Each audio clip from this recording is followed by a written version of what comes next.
में जो घटना घटी इसमें साफ तौर पर जाहिर होता है कि भारतीय जनता पार्टी के लोग इस कुकर्म में, इस घटनाक्रम में संलिप्त थे। हम सभी लोग जानते हैं कि 20 दिन पहले से ही भारतीय जनता पार्टी के बड़े नेता और झारखंड राज्य के पूर्व मुख्यमंत्री रघुवर दास संथाल परगना के दौरा में थे और उसी क्रम से भारतीय जनता पार्टी के लोग इस क्षेत्र में चाहे बरहेट हो, चाहे बोरियो हो, चाहे दुमका हो, विभिन्न क्षेत्रों पर उपद्रवी लोगों टाइप के लोगों से संपर्क करके 30 जून के हूल दिवस को इन लोग भंग करने का प्रयास किया, अशांति फैलाने का प्रयास। ये पहले से सुनियोजित तरीके से ये बनाया हुआ ये कार्यक्रम था। मंडल मुर्मू बार बार अपने आप को कहते हैं कि मैं सिधो कानू के छठे वंशज हूँ। मैं निश्चित रूप से मानता हूँ कि वो सिधो कानू के छठे वंशज हैं। 30 जून के हूल महा के पावन अवसर पर भोगनाडी में जो घटना घटी इसमें साफ तौर पर जाहिर होता है कि भारतीय जनता पार्टी के लोग इस कुकर्म में, इस घटनाक्रम में संलिप्त थे। क्योंकि हम सभी लोग जानते हैं कि 20 दिन पहले से ही भारतीय जनता पार्टी के बड़े नेता और झारखंड राज्य के पूर्व मुख्यमंत्री रघुवर दास संथाल परगना के दौरा में थे और उसी क्रम से भारतीय जनता पार्टी के लोग इस क्षेत्र में चाहे बरहेट हो, चाहे बोरियो हो, चाहे दुमका हो, विभिन्न क्षेत्रों पर उपद्रवी लोगों टाइप के लोगों से संपर्क करके 30 जून के हूल दिवस को इन लोग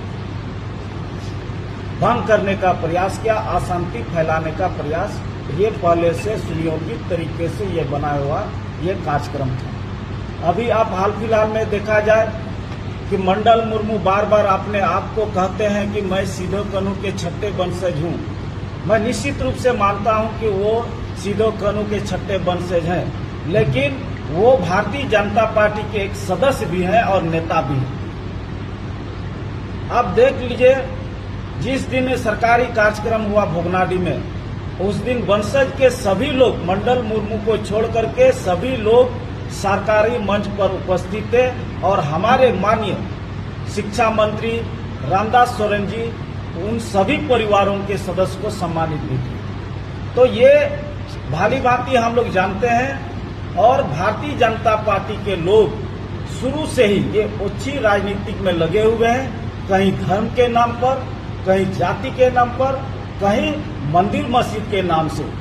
ये कहीं ना कहीं हम लोग कभी कभार क्षेत्र के लोग कहते हैं कि भारतीय जनता पार्टी अंग्रेज के पार्ट 2 है। अब ये सोचने वाली बात है कि जिस प्रकार से वहाँ सिधो कानू हूल फाउंडेशन द्वारा और माझी परगना द्वारा जो बैठक का आयोजन किया था, उसमें चंपई सोरेन का भी आप एक्स हैंडल से आप देख लीजिए, ट्विटर हैंडल से देख लीजिए, उन्होंने पोस्ट किया था कि सिधो कानू 30 जून को हूल माह जो मनाया जाएगा उसमें और एक हूल का शुरुआत किया जाएगा, यानी हूल का पार्ट 2 उसका नाम रखा गया है। इससे साफ जाहिर होता है जैसे हम लोग फिल्म बनाते हैं या लोग बनाते हैं क्रिस 1, उसका शुरुआत जब होता है तो क्रिस 2 कहा जाता है।